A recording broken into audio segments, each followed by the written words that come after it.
Welcome.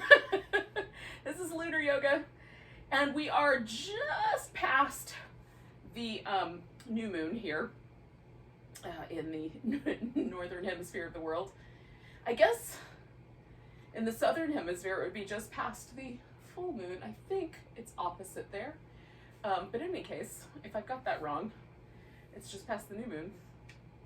And there's just like the barest little hint of a crescent, a sweet, cute little crescent in the sky tonight.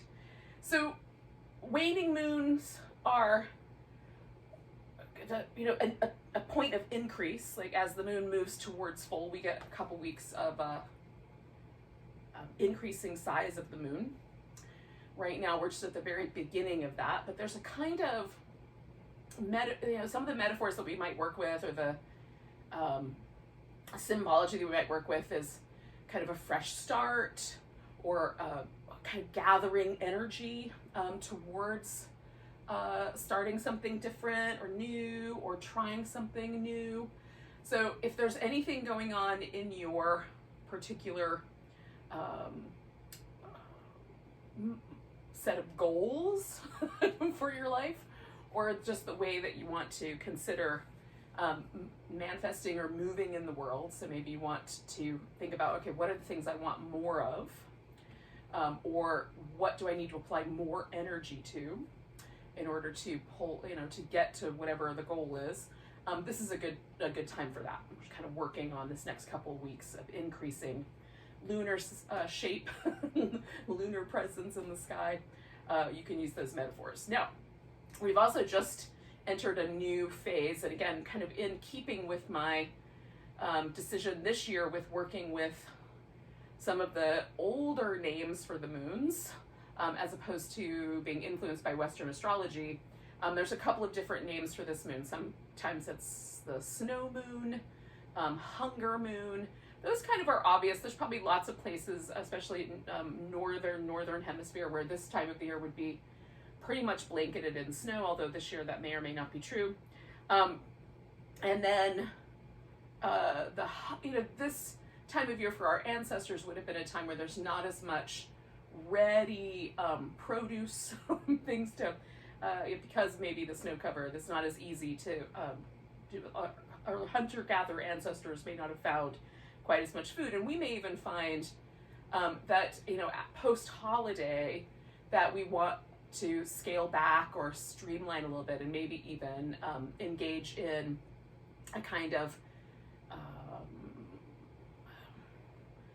period, not necessarily fasting, but maybe, but a period of just a little bit, a little more restriction in either the types of foods that we eat, or how much, as a sort of counterbalance to the overindulgence of holiday time. So that's a possibility. And then there's a bunch of different animal names that go with this moon: bear moon, goose moon, groundhog moon, raccoon moon. And there might be a few others.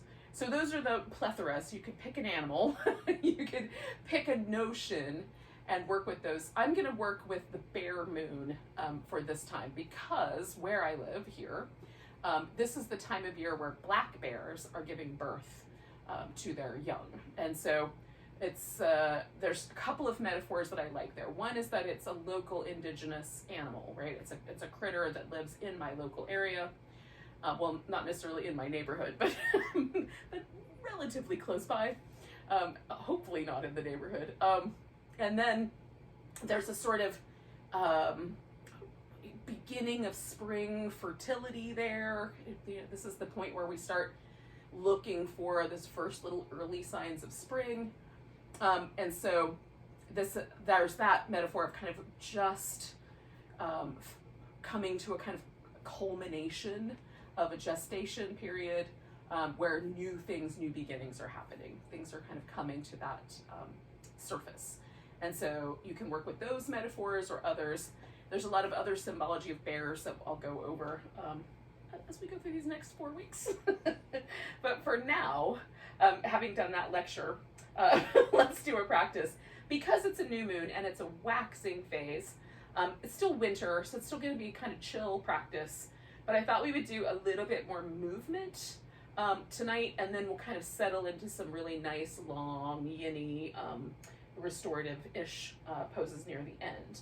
So let's start in child's pose if that's okay. And this one we're going to hang out with for a while. So you could put a pillow in there. You could put a blanket under your knees to make the knees a little more cushy. I'm going to use this pillow under my chest just so that my heart and my head are a little more even with my hips.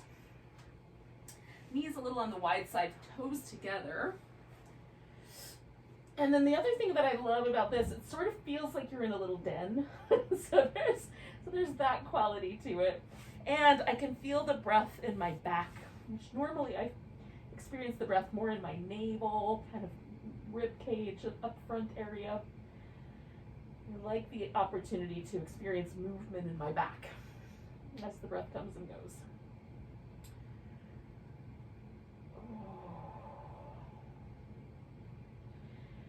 And then I'm also going to liquefy this by just occasionally sort of rocking a little side to side, so there's a slight shift in movement at the sacrum, the knees. Settle in for a couple breaths and then move again. I'm just going to do that for a bit. I invite you to the same, or to your version.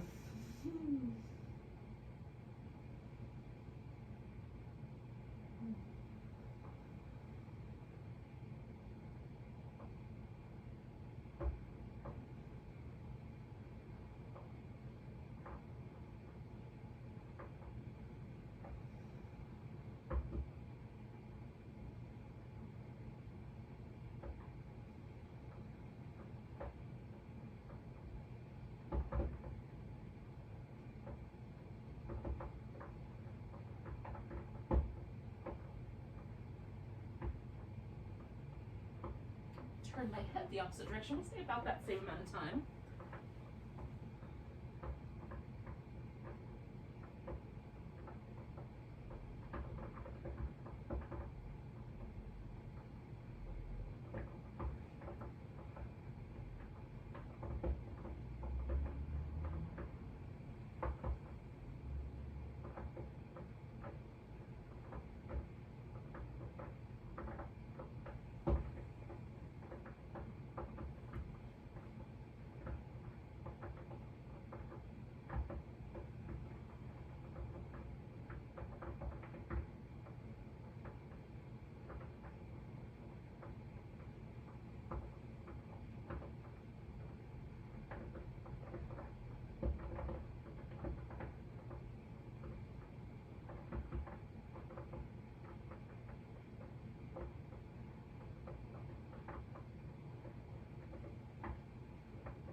Two more breaths.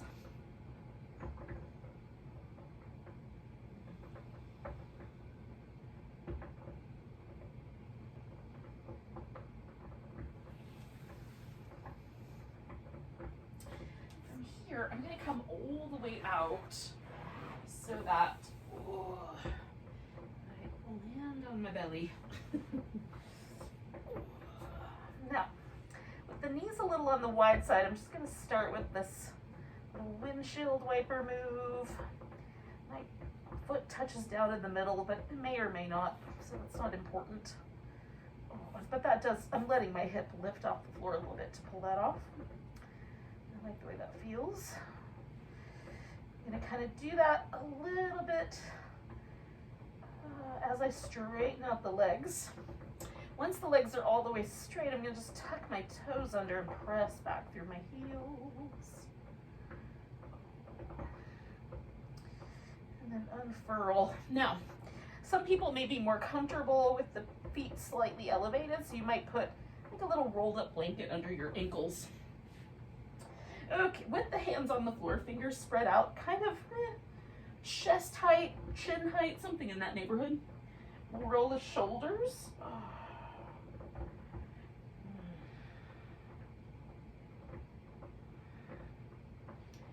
The other direction.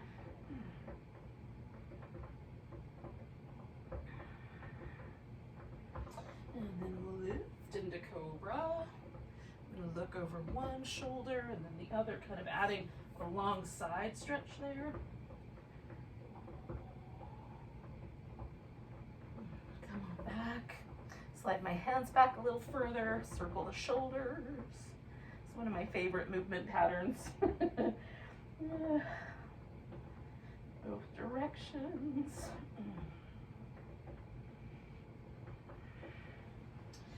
Lift into cobra. Look over each side.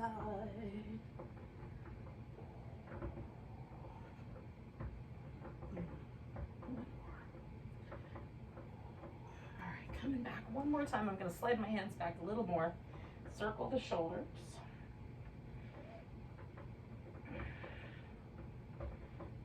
Both directions.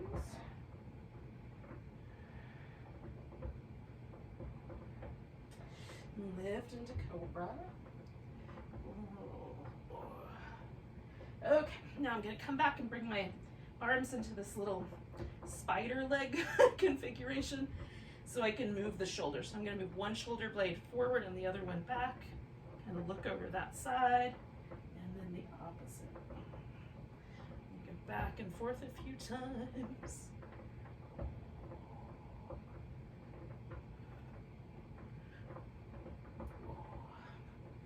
Come back to the middle. Now, I'm going to melt for a second. Do some little windshield wiper legs.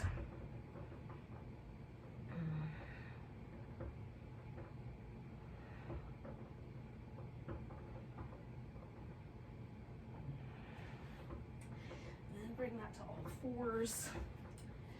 Do some cat poses. So that consists of the tuck and tilt of the pelvis. And you can really just isolate the movement. Just tuck and tilt the pelvis. It's a different range of motion, but it's interesting. Or you can then emphasize a little bit by letting the shoulders kind of follow suit. Rounding and extending the spine, along with that little tuck and tilt. I like both. All right. Let's do some lunar shapes, some little crescent lunges. So I'm going to bring the right leg forward.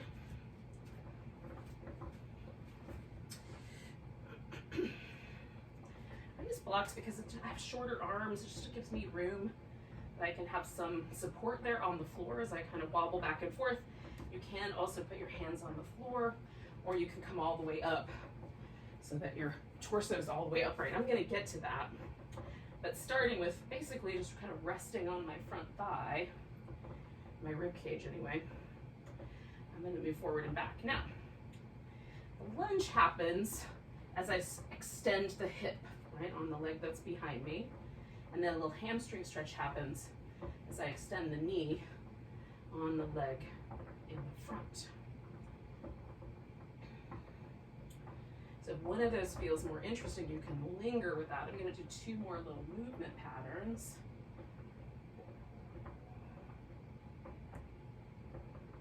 And then I'm going to take a lunge. I'm going to back off a little bit of the extension in my hip, and then go in a little bit. And as I back off, I want to feel the muscle deep inside there. It's nearer the back than the front. And then go forward. Feel that muscle lengthening, stretching. Notice the other sensations around that.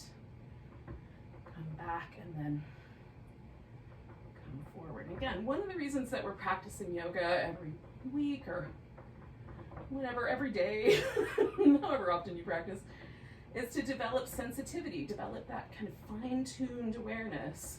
So we're really trying to pay attention to those little details. All right, we're going to take one more breath with the lunge pattern here. I'm going to go ahead and add the little top part of the crescent.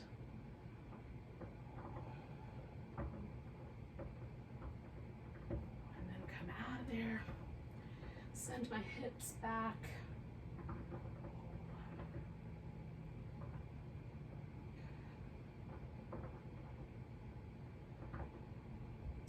Now I'm going to use a pillow, but you could also just sit straight down onto the floor. So I'm going to put this pillow underneath this front leg hip so I can sit right down onto it. And then for me, this makes this possible for the top of my foot and my shin to rest on the floor and my knee to be bent. And then I'm going to lean back and extend the front of my hip here so I get a little stretch through the quad. This leg is relaxed. You can go all the way onto your back. You can put pillows behind you to lay into instead of under you, if that's a better option. Some people, this foot will nestle real nicely right up against the side of your hip, and it won't be an issue to have space underneath. Oh, that feels so nice. Oh. Hello, my friends. I'm a bit in and amongst the plants, but hopefully I'm not causing any trouble.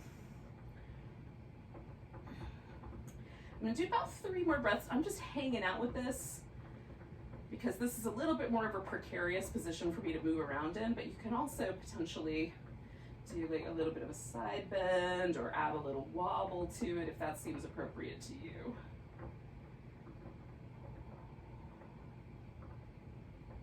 All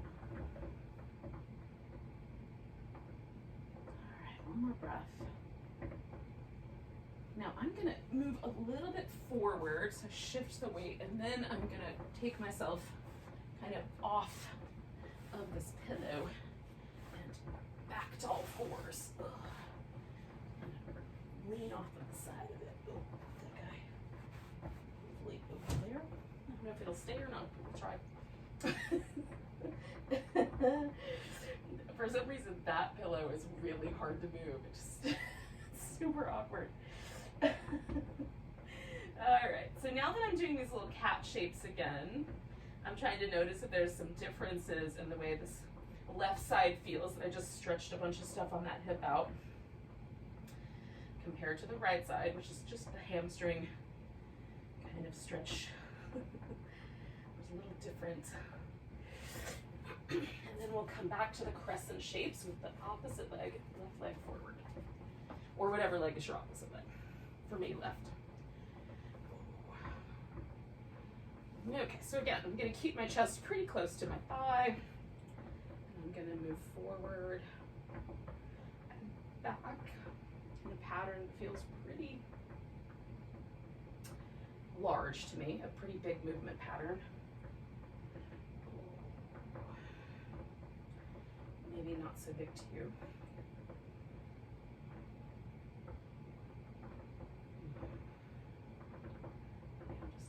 Out the limitations of the movement, the range of motion, and the sensation. Do that one more time.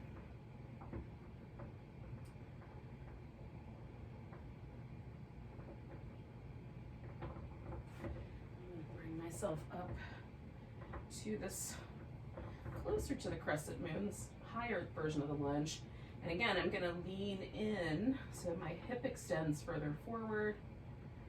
And then I'm going to back away. That is a little smaller range of motion.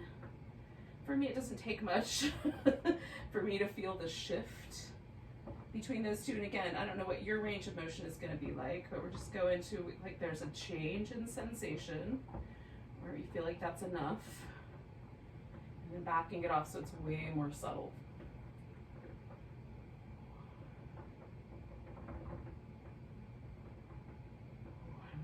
Find a nice spot, a little sweet spot, and pause there, and then add the other part of the crescent to it. So I'm extending my spine a bit, and just being mindful of your low back. Got my pinky up like I'm drinking tea. I don't know, maybe it's up there for a reason. Let's try it again. Last breath. send my hips back, find the hamstring stretch.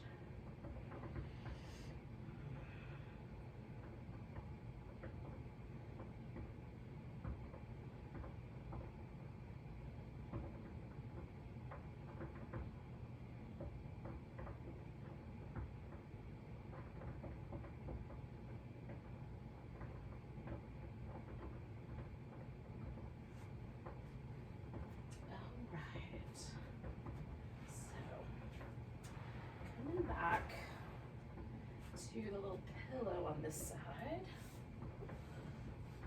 Sit down, get myself into this little half hero. Extend the front of my hip by leaning backwards. This side's a different critter than the other side. Always, if you have asymmetry in your body, you don't have to necessarily work towards some sort of symmetry. I think that's a sort of false prophet, if you will. It's just ridiculous. I don't know where that notion comes from that things are supposed to be symmetrical. I'm not clear that they are. We use our bodies so differently. I don't know that that's a really reasonable goal. But it is helpful to be sensitive to the differences, to adjust accordingly. Your pose doesn't have to look the same to feel appropriate. I'll stay for a few more breaths.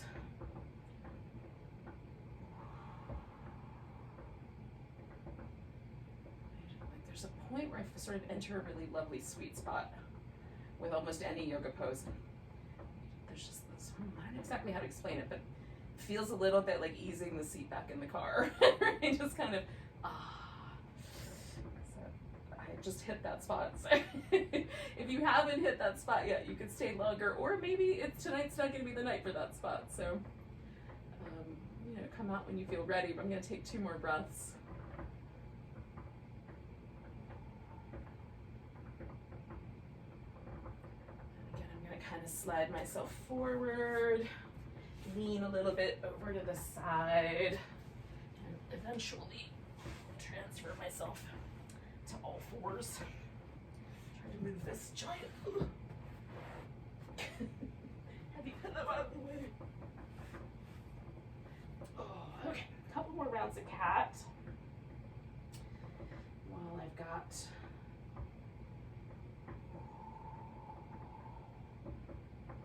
a little more evenness on both sides. I'm going to just do the tuck and tilt of the pelvis.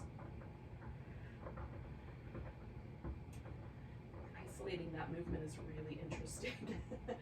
Connects you to the deep abdominal muscles as well.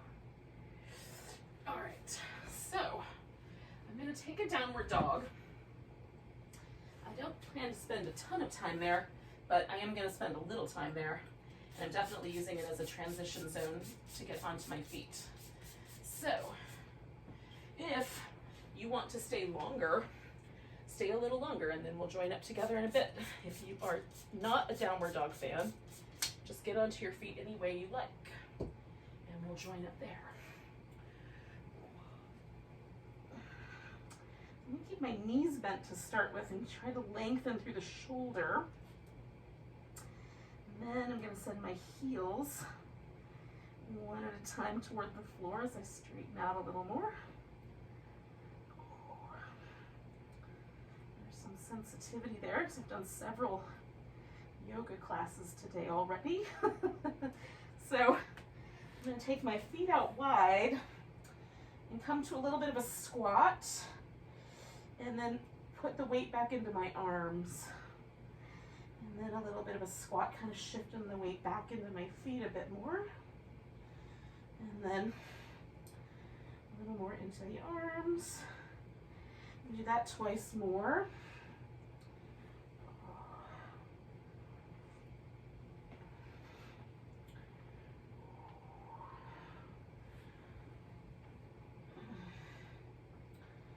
And then, was that 2 or 3? I don't know. I'm going to walk my hands towards my feet. Now, with the feet wide, I'm going to just kind of hang out right here in the middle with my torso. And just bend the knee a little on each side. I'm keeping this fairly shallow. Again, you choose the appropriate range of motion for yourself. I'm keeping it light tonight.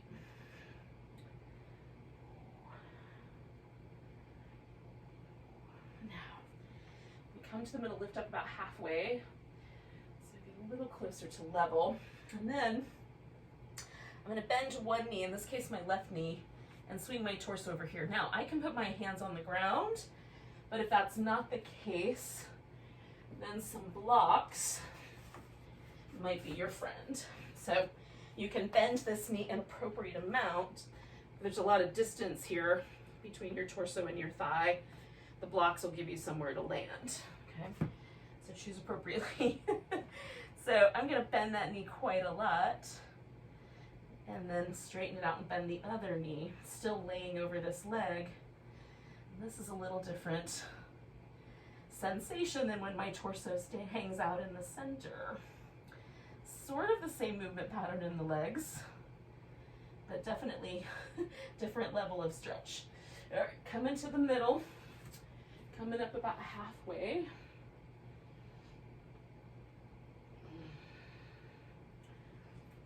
And then I'm going to swing this over the opposite direction. And again, just switch one bent knee, one straight.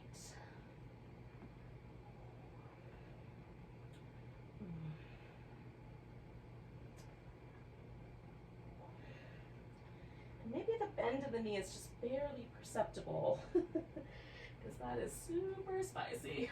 Back to the middle, and about halfway. Oh, and then I'm going to come all the way up to standing.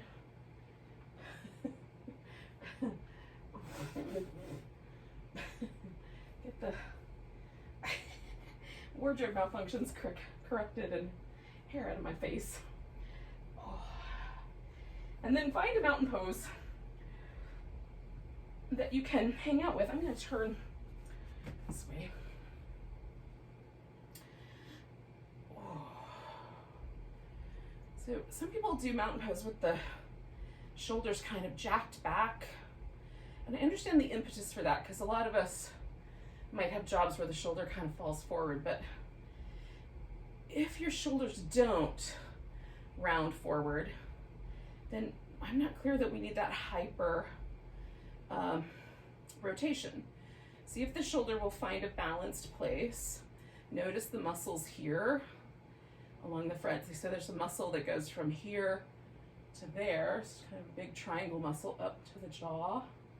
See if that feels tight, or if that's pulling or exerting force on your collarbone or your shoulder. Notice if the back muscles feel like they want to hunch forward. Those are good reasons to do that version of the mountain pose. But for me, none of that is true. So just letting the arms relax feels so much more home. So we'll take just a couple more breaths here in mountain pose. It's usually a pose that we kind of hit and then get out of, but I like to hang out with it sometimes.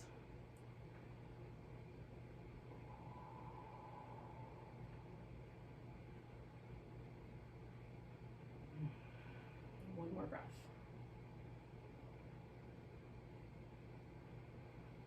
All right. So I'm going to take my legs out wide. And just like kind of, not as wide necessarily as I might go for a wide angle, but wide enough that I can start to play with this.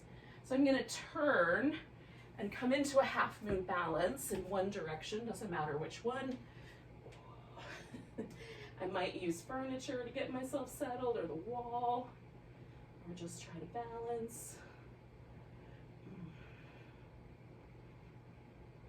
I'll land that half moon and float it into a side angle pose.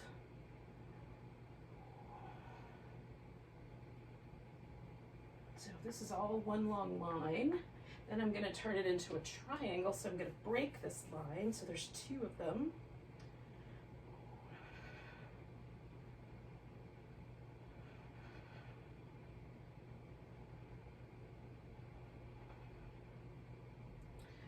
And I'm going to swing this all the way back up. find a kind of star shape. See how that feels.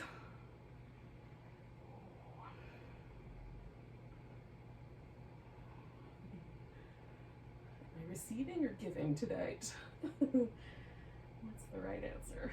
And then I'll do the same thing but go in the opposite direction, finding my half moon balance.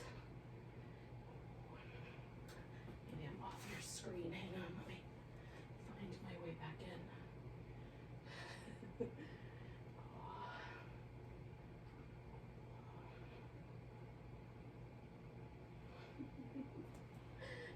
in. Maybe it's wobbly. We'll find our way to a side angle. And trying to make that all one long line. So maybe my elbow doesn't fit on my leg. Do hand instead. And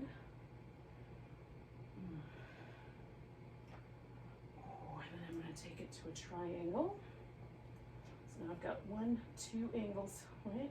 Plus the arm, which can go in different directions.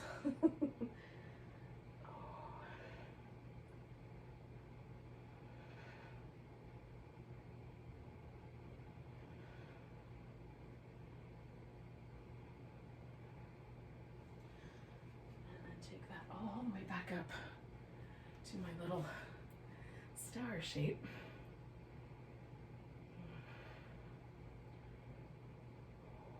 And turn my toes out and find a nice wide squat.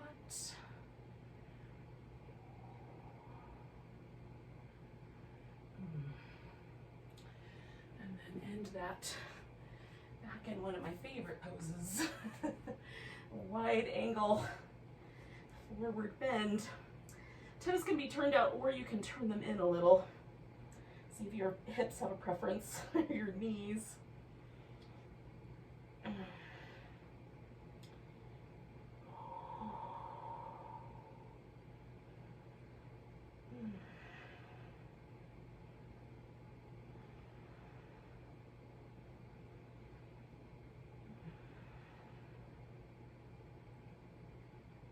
Once you've had enough, we're going to come back to our friend the child's pose and use that as a little transition to the rest of the practice.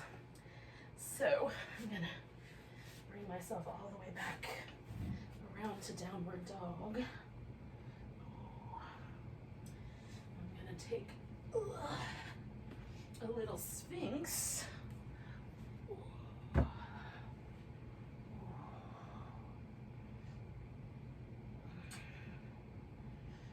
Windshield wiper the legs while I'm there.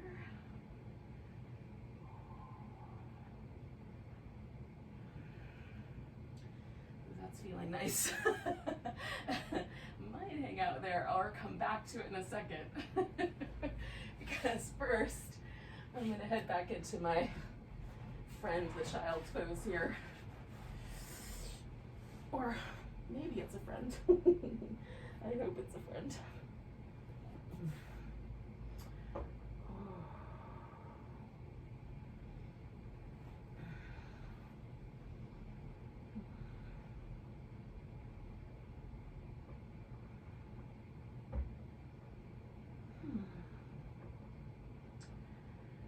Most importantly is to let yourself just kind of give in to gravity a little bit.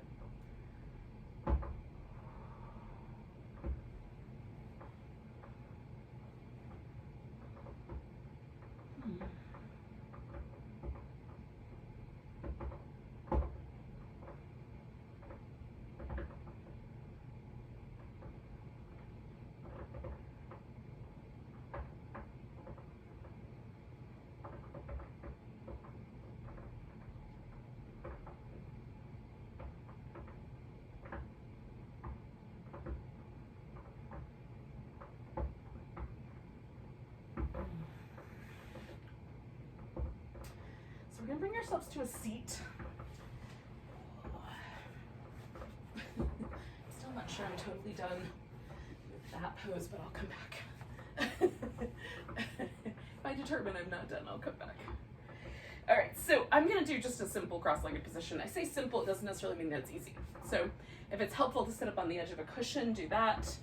I'm gonna take a blanket and roll it up and just put it up under, kind of right underneath where my knees are. And then I can tuck it in here and there when I change which leg is on top. So for me, there's definitely habitualness to this pose.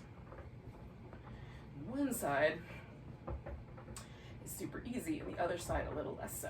So hips are nice and level. There's a kind of neutral sort of situation happening in the lower back, so it doesn't feel like you're hunching over. So again, you might have to sit up a little higher.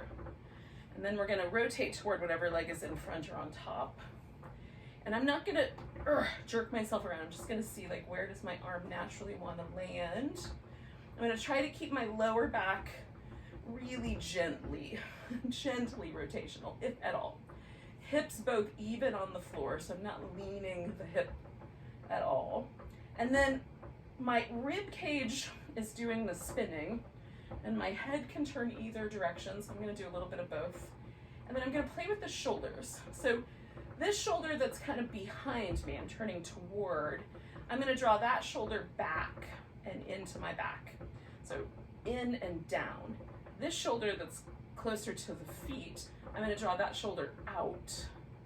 And then with that, I'm gonna hold that position, look out the back, then I'm gonna relax that and turn my head to the front. I'm not necessarily switching, but you could. I'm just relaxing the effort. So doing that little protraction, retraction with the shoulder blades. And I'm trying to not let that influence me in twisting more. I really just want that movement across my upper back and the twist to sort of hold steady, okay?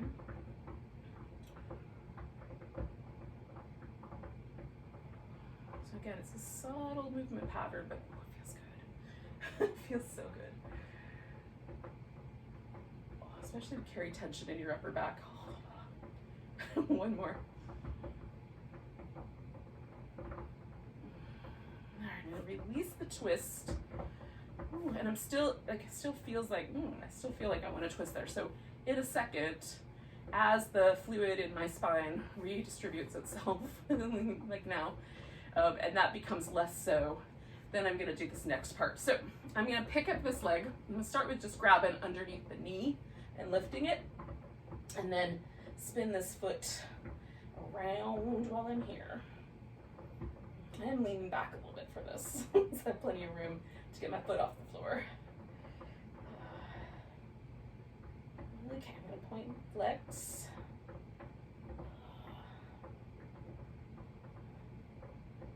Okay, now you can just keep holding on to that and straighten the leg out, or you can reach in, grab hold of the big toe, straighten the leg out, or you can grab both sides of the foot and see if the leg will go straight. So this is the sundial pose, which might not seem like a good idea on a lunar yoga class, but the moon is just reflecting the light of the sun.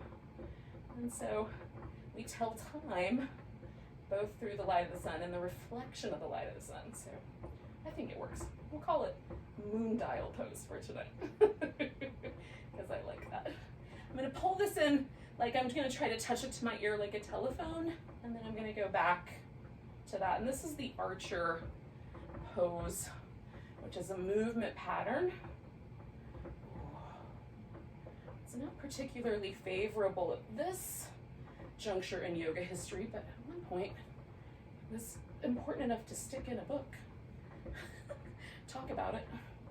All right, so I'm gonna release that leg, give everything a little shimmy.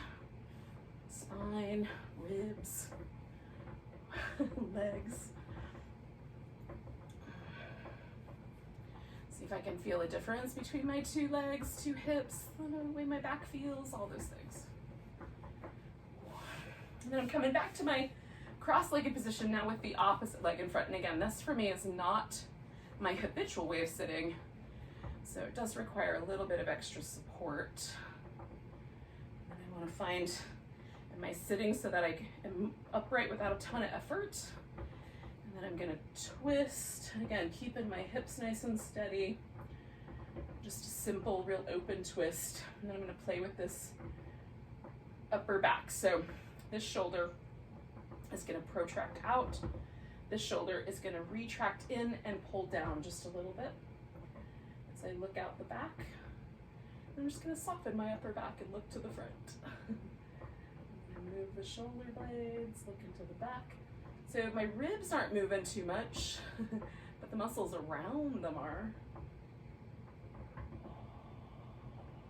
Sometimes I want to linger on one of the ends. Sometimes I just move with the breath. This side for me, like this right shoulder is a little stickier. Doesn't move quite as easily, but even so, even if a smaller range of motion is possible, I'm still doing what I can to retract and depress that shoulder blade. Even if it feels like I meet a ton of resistance, which I do. One more time.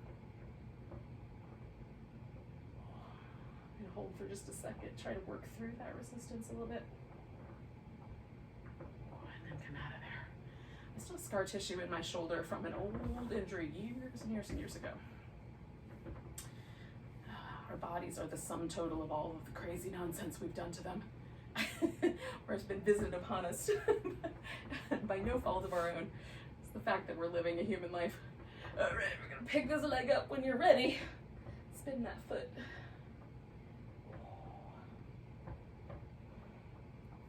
Go the opposite direction.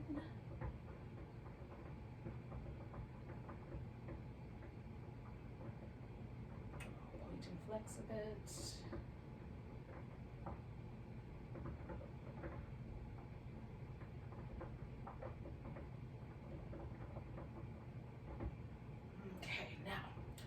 Try starting with just my big toe. This side's a little more sensitive sometimes for me, so I'm going to be gentle and see if I like one versus the other. I think just one arm tonight. So I'm going to hang out with this pose for a second. And then I'm going to do this little archer move. It's sort of almost a happy baby-like movement. Kind of pulling this knee in, bringing the foot towards my ear, like I'm pulling back the bowstring. And then shooting the arrow.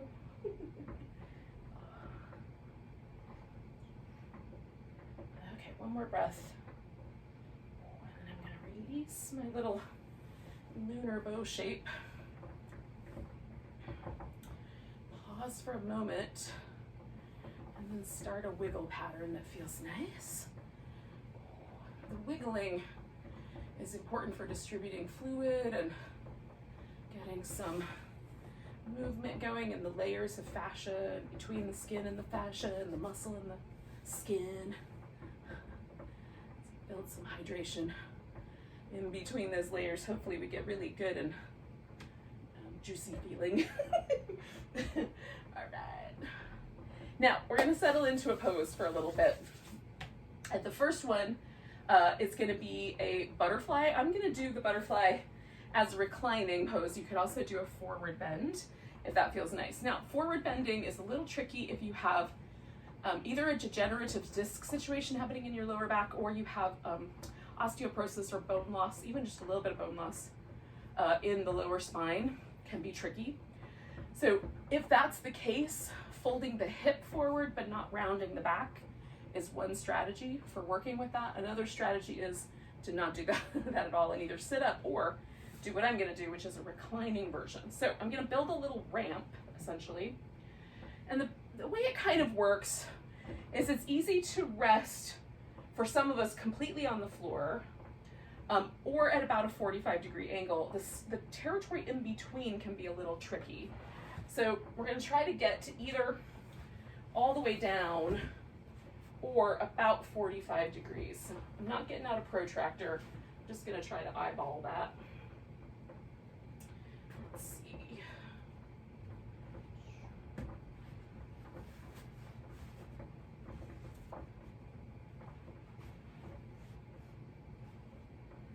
That's pretty good. by the time I get in there, it'll be pretty close. And then I'm gonna also put a blanket down underneath my knees.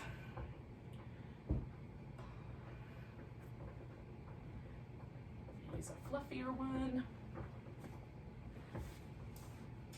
Okay, so where the pillow goes, and if you don't have a pillow for this, you can take several blankets and kind of roll them around each other, or a rolled up quilt works really great too. That's basically all a bolster is. It's a bunch of quilt matting with a cover on it. Okay. If when you lay back, you want some support under your head and neck, you can add a towel or an extra blanket or a little pillow there. I'm gonna put this blanket in. You can also cover up, it is winter. So you can use your blanket to cover up. I'm not sure if I'm gonna like this blanket. I'm gonna try it first and see if I like it. Oh, I kind of do. Hang on. Oh, okay. Kind of fills in the gap behind my neck, and that feels nice. My elbows are floating ever so slightly off the floor. I'm gonna see if that changes, and if it doesn't, I'm gonna stick a little support under my elbows also.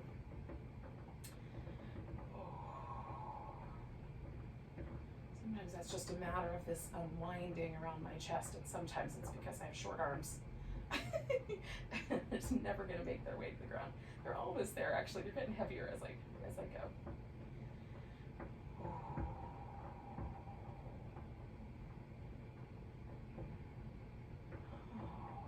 So we'll settle in for, I don't know, like another 6 or 8 minutes. We're gonna stay long enough to unwind.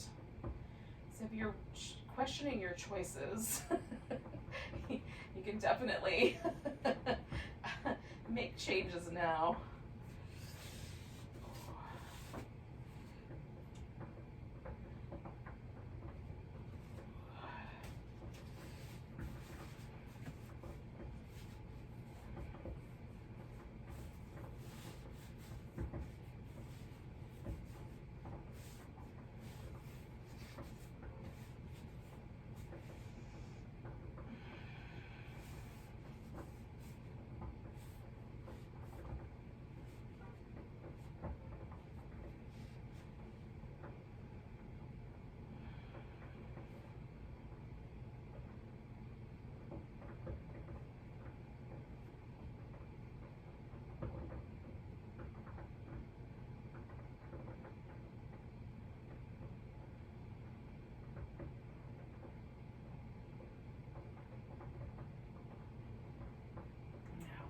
The importance of these kinds of poses, the slow ones where we hang out for a long period of time, is to unwind all of the layers of tension that we carry deep, deep, deep in the body. So the first layer is the most outside, right? The muscles on the outside. So I added a little support under my elbows so I could relax my shoulder more. Maybe you have support under the knees so you can relax the legs more. So that's the first layer. And if you're satisfied with that layer, then stay with that. And now we're gonna get to the deeper layers. If that layer isn't really relaxed, make some changes so that it will be. The deeper layer, it's almost sort of like, imagine that from the center of your brain, all the way down through the throat, through the kind of center where the internal organs live, all the way down. You could even imagine that going kind of splitting out and going down through the legs, but you could also just stop at the pelvis. But in either case, imagine that channel, and then all the way down that channel, we're going to relax things. So with right here, if we took the nerves of the left eye and the nerves of the right eye and followed them, they crisscross to opposite hemispheres of the brain. And right in the center where the crisscross is the pineal gland. So we kind of feel out the sensitivity of the eyes and relax the muscles on the back of the eye. And also relax right in between the eyes. So that's this third eye, which relates to that pineal gland and the area where those nerves cross each other.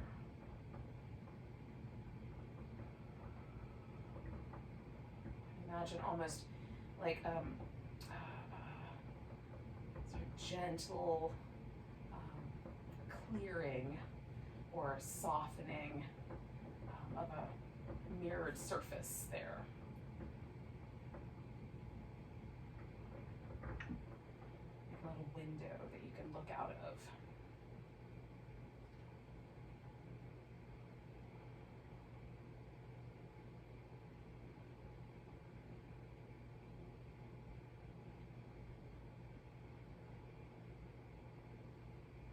That forehead and eyes, with all of that sort of gently softened and relaxed, come down to the throat,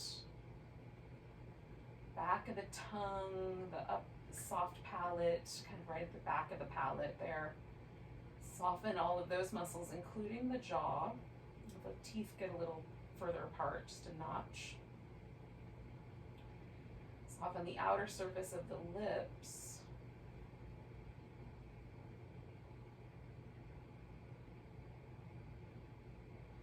Sort of imagine, if you will, it's sort of an like a gently softening or widening aperture. If we've been holding ourselves back there in the throat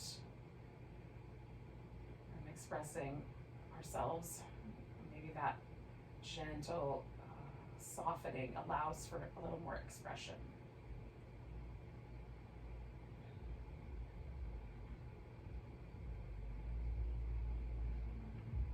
I often feel a little bit of tightening in that area when I feel overwhelmed and don't know what to say. Yeah?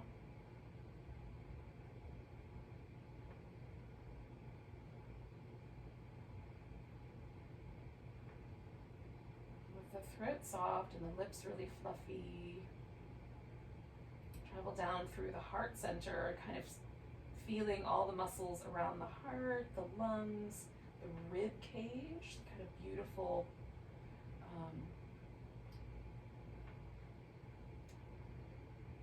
living protective structure that guards these internal organs that live here: the stomach, the spleen, the pancreas, liver, gallbladder, duodenum.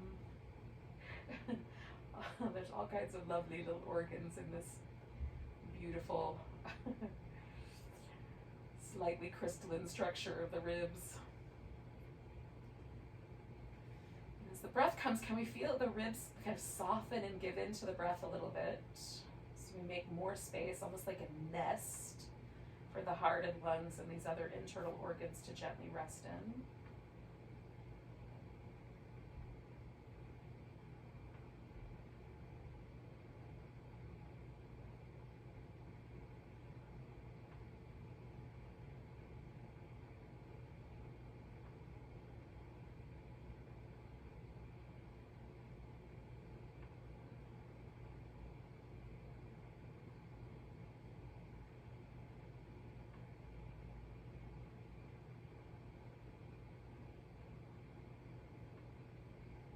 Sometimes we add a little armor here unintentionally when we are emotionally hurt or we feel vulnerable. Can we invite ourselves to a little bit of vulnerability on purpose, just in this moment?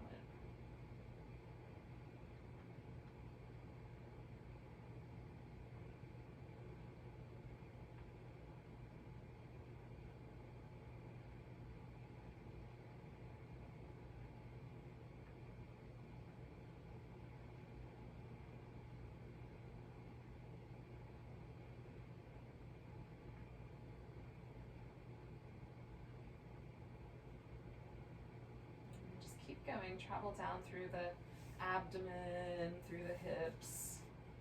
Release any tension you find there. And again, if there is a external pressure, definitely fix that. But mostly we're just talking about letting go a little bit. If there any tension that we unconsciously sort of hold on to.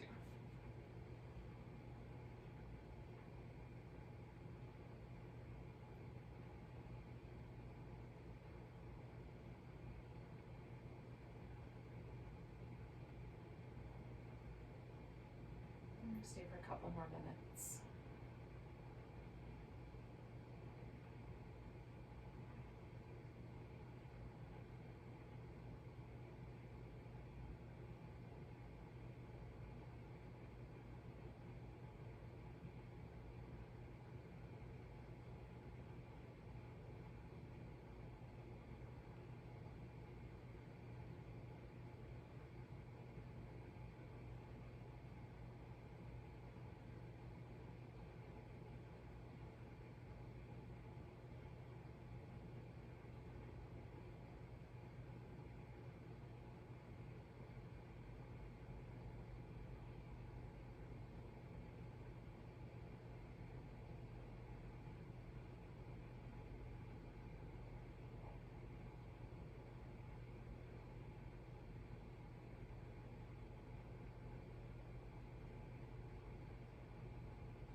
Start this changeover really gently. I'm just gonna change the arms and the legs.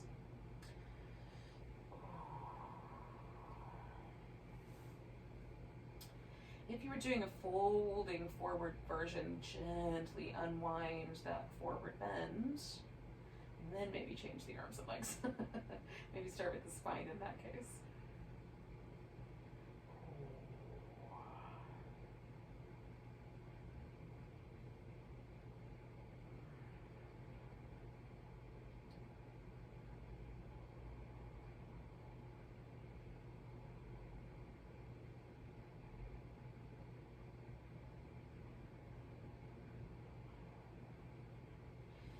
Now, I'm going to take my practice to a reclining practice. There's going to be a little bit of movement and a little bit of holding out, hanging out. But you could also do a bunch of these kind of shapes in a seated form as well. So if that is more your speed, you don't want to lie down. There's reasons, maybe you're a little bit congested or something, and you don't want to lie down because that'll just cause problems. You can definitely do these in a seated shape. I'm going to rearrange all my props here so that they're out of my way. And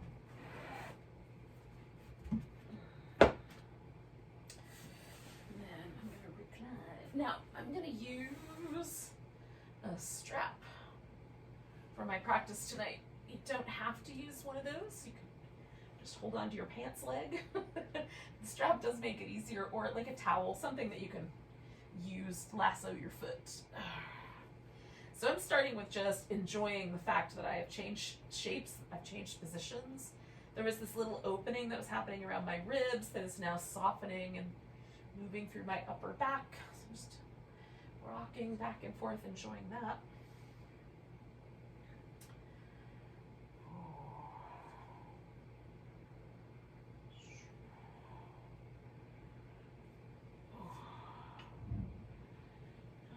Now, I'm going to let one leg kind of hang out, just kind of out here. I'm going to put a little low under that knee, just to make that even kind of more delightful and softer. And then this other leg I'm going to pick up. I'm going to do a movement of this kind of rock the baby, where I've got my shin across my chest. This is an external rotation. Some people will find that their leg only rotates so much, so your shin might be at a different angle. So you can hold on to the thigh, the top of the shin, a foot and a thigh, whatever kind of works for you. I just hold on to my ankle joint. You can hold on with the strap. We're going to rock back and forth. As I come toward the middle, the sensation in my hip changes than when I get to the outside. So again, with everything, noticing those little details of shift of sensation. If there's a spot you're like, I want to linger into that spot, like right there feels amazing to me. I'm going to come back to that. But for now, I'm going to turn that into a little half happy baby. And again, this leg, I'm kind of just relaxing, but I adjusted a little bit just to make a little more balance happen there. And again, you might hold on to the ankle, you might hold on to the big toe, you might grab hold of the thigh, whatever is a good handle. For me, often the inside edge of my foot is the best handle, but that's not true for everybody. All right, I'm going to do those two things again, 2 more times. So a little rock the baby.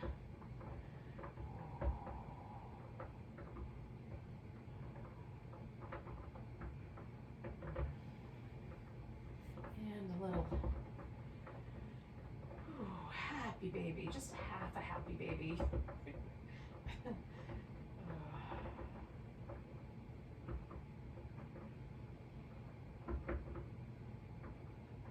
An upside down to the crescent moon shape that we did earlier. Just flipping our crescent onto the other side of the moon.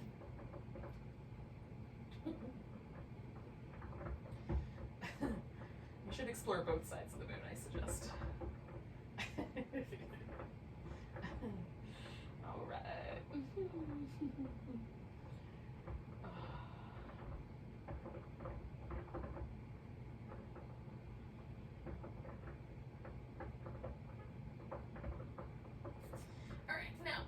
Do with my strap is I'm going to make a big hula hoop out of it, essentially. So you can also just hold the leg like this. Just kind of wrap it around. Put the strap on your foot, over the top of the foot, and hold on that way. I'm going to make a big hula hoop. So I've got a loop. I'm just going to make that loop bigger. Lasso such that the leg that's on the bottom, well, maybe I'll put it up around my hips. Okay. I'm going to try to get it to hold my leg in this place where I found that sweet spot. That's what I'm after. So you can also just hold it with your hands, but I'm trying to go hands-free with this shape if I can.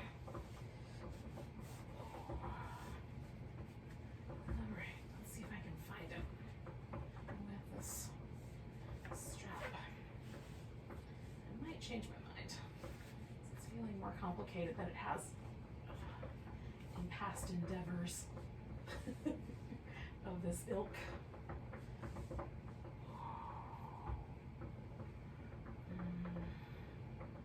All right, I'm gonna hold on to it because that's feeling like the thing to do tonight. But trying to relax my hip as best I can, kind of let myself sink in to this little stretch. So I put my knee where I found that stretch to be the best. And I'm going to slowly try to work myself just a little bit more soft and relaxed. So it's a pigeon pose, but upside down. Upside down pigeon, dead pigeon, lunar pigeon.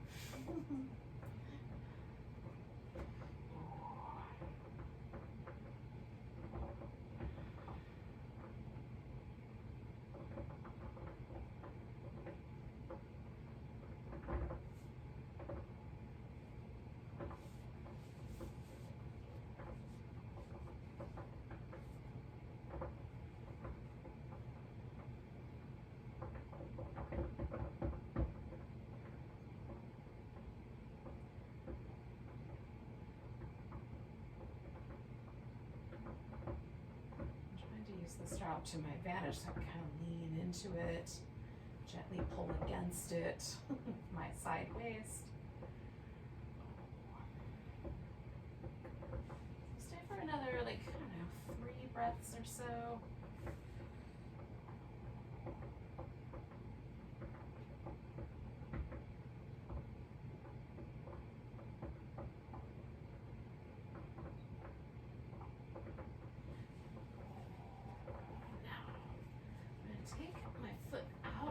Loop.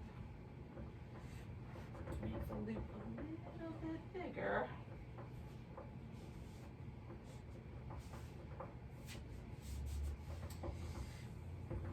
And then see if I can drop my leg out to the side here. I'm going to put a pillow under it.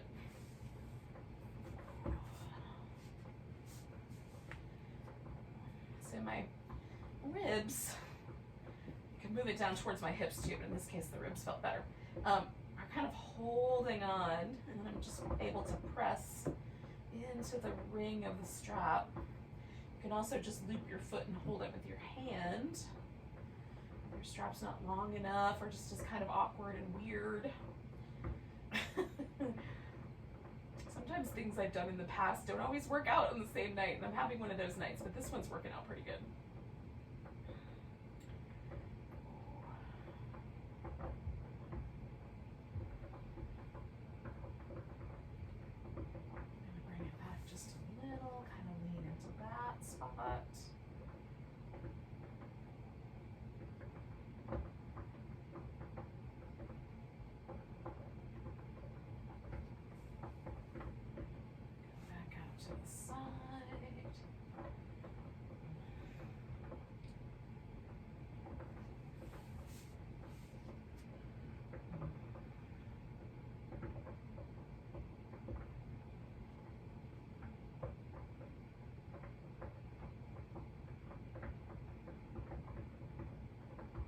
Doing just a really gentle pronation and supination with my foot. So I'm kind of pushing the big toe side a little forward, pulling the pinky toe back, and switching that. It's just the movement of the foot, but it changes ever so slightly. Sort of experience in the inner knee and then outer knee. I want to be delicate with that because that's a sensitive area, but this just that gentle little movement in my foot is a great way to explore this little muscular area, and then the one on the other side. There's a lot of attachment right in this kind of area of the knee, so just being mindful and gentle with that. The whole inner thigh is an attachment, like super highway. Tons of tendons attached right there, and then ligaments within the knee itself. All right, I'm going to do 2 more breaths, maybe 3. To get out of this, I'm going to bend my knee and sort of draw myself back into this sort of happy baby kind of shape. And then slip the strap off. I'm going to leave it around my torso here, but I do want to stretch both my legs out and see where that took me.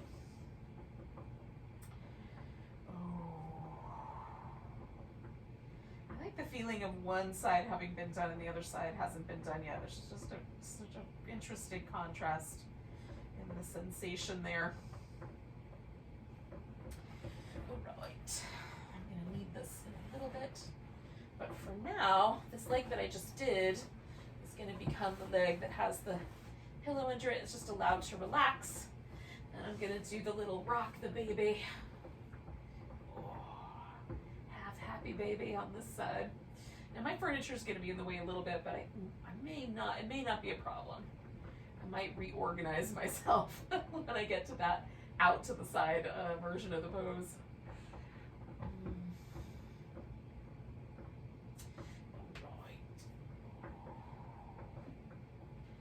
Relax through my hip. This side. As I let that side get a little heavier. So we're returning to some shapes that we've already done. We've done them in a couple of different configurations. That archer is not that much different than this shape.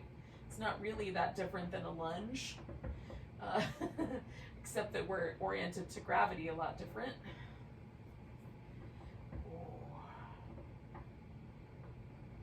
Gravitational pull between the moon and the earth is what creates the tides and a lot of kind of that sort of rhythm, daily rhythm of the water on the earth.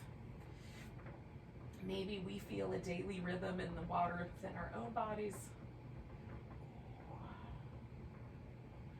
Maybe that's a little too subtle.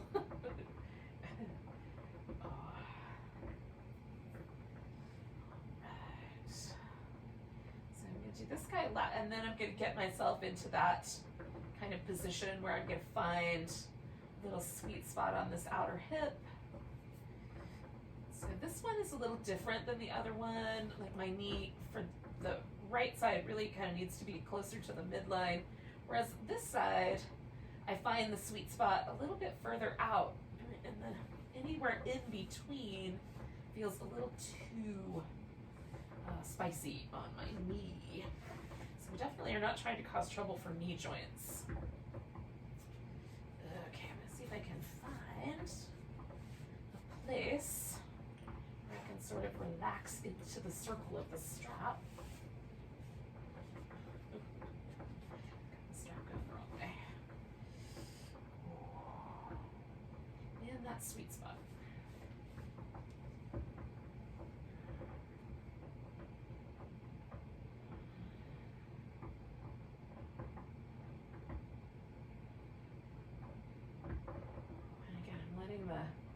Strap do part of the work so I can lean my leg into it. You can also just hold on to the leg, but I like the opportunity of it kind of being supported by my whole torso. Even though tonight I have to hold on to it in a slightly more awkward way than I was originally intending. Still pretty great. I can let this hip release down toward the floor. Try to let that sort of deep underneath my glute, external hip rotator area. Ooh, sink into the stretch a little bit.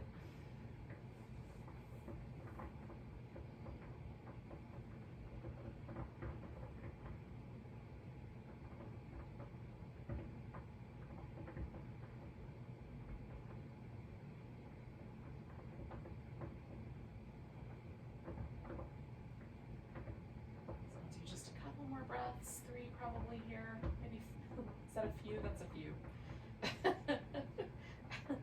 a thruple of breaths.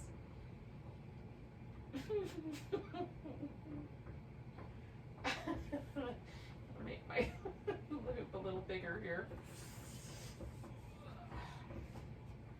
This one wants to open up a bit when I pull it that way. Okay, so I'm gonna try to find little spot without causing any trouble. Various other inhabitants of my home. Oh, yep, okay.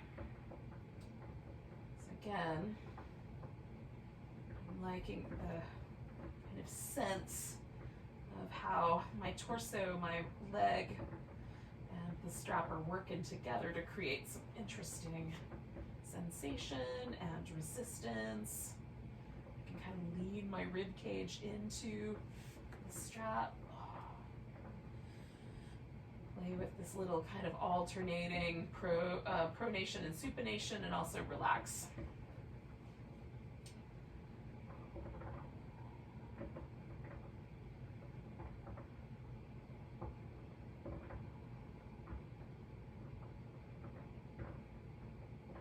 This side's a lot more subtle around the knee than the other side. I'll just barely feel that shift, whereas it was a little more obvious for me on the right leg.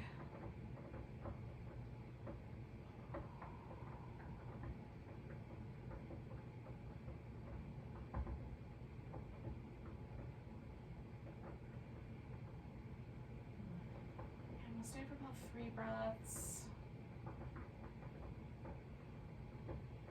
Now the next thing we're going to do is just a kind of release of this shape and then a final relaxation shape. So That could be like a legs over the couch or legs up the wall. I'm going to do just a really lovely supported Shavasana. I'm going to use a pillow under my knees, cover the whole thing with a blanket. So like 3 more breaths or so, and then we'll transition out of this and then into that.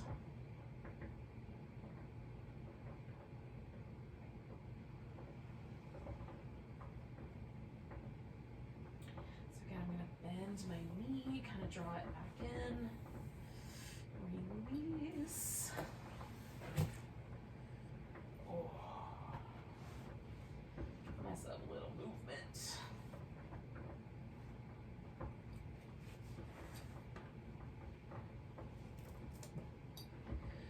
Take all kinds of things. That strop's going to take all kinds of things with it. Oh. Okay, I don't know about y'all, but ooh, feels good. So I'm gonna set myself up for my relaxation with the bigger pillow under my legs.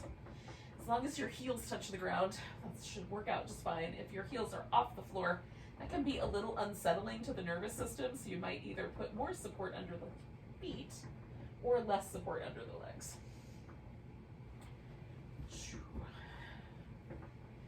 The whole thing, the whole pose, the whole body, with a blanket. Get cozy.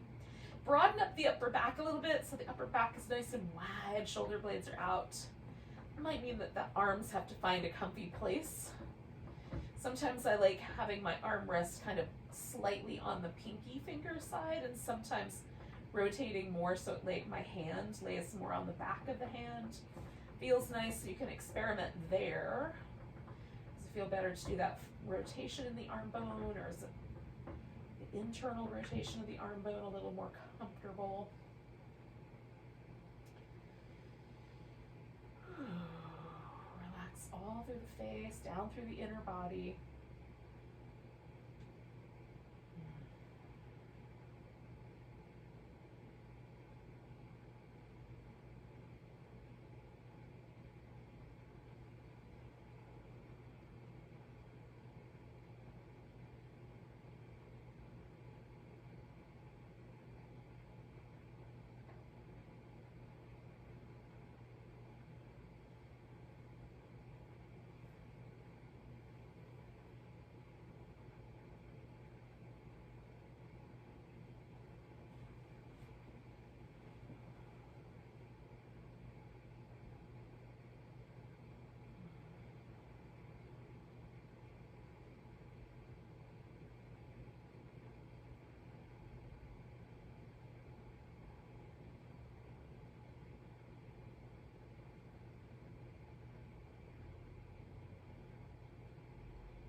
moment, just notice the breath again.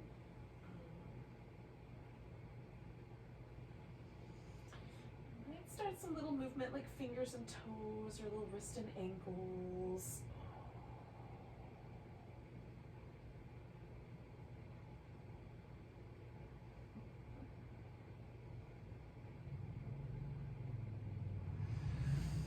Give yourself a stretch down each side, down the middle when you're ready.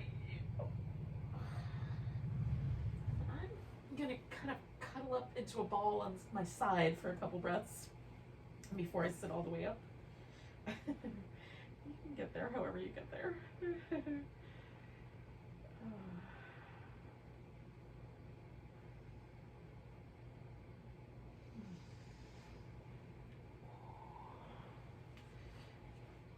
When you make it to a seat, take just a moment, check in.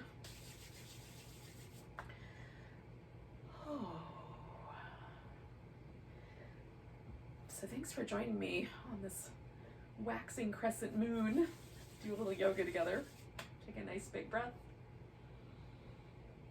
And a big sigh. Namaste.